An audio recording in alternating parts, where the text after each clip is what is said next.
Destroyed by Hurricane Sally, a local swimming school has not only managed to bounce back with small steps along the way, but nearly 3 years later, they've opened up a new facility. Fox 10's Lee Peck has been following their progress along the way, and Lee, this is a huge step. Absolutely, Shelby. Haley's Little Fish continues to grow in ways the owner never expected following the tragedy that was Hurricane Sally. Take a look.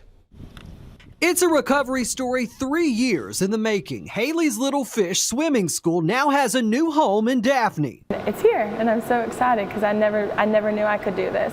And now that we're finally in here, I'm so proud of it. When we met Haley Craig 3 years ago, Hurricane Sally had destroyed the space she rented from the Eastern Shore Aquatic Center. And still gets you. Yes. A year later, she found a way to continue to teach. Ready, set, go, babe.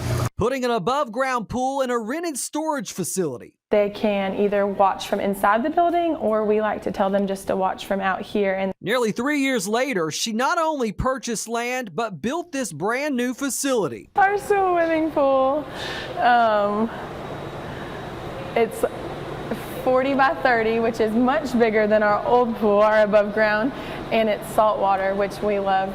And business is thriving. She's gone from 2 instructors to now having 8. Her passion for swimming knows no bounds. Because I know what we do matters. I know the statistics of drowning. I know that our community needs us here.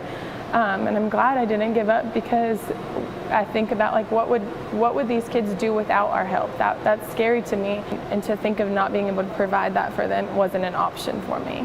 As if she could ever forget, there's a constant reminder of where she came from. I have never replaced it, and I never will, and it's dirty, and it looks rough, and it's seen better days, but that is the same sign that was underneath all of the building and the pieces and the trash and garbage when the hurricane took down our old building. Despite Sally and all of the struggles that followed, she's finally home and made it here by taking her own advice. I can do hard things. They can do hard things. Moms and dads bringing their kids in here can do hard things. I tell them that truly every single day, that this is hard, and we can do hard things, and that's okay. And I'm a living proof of that as well.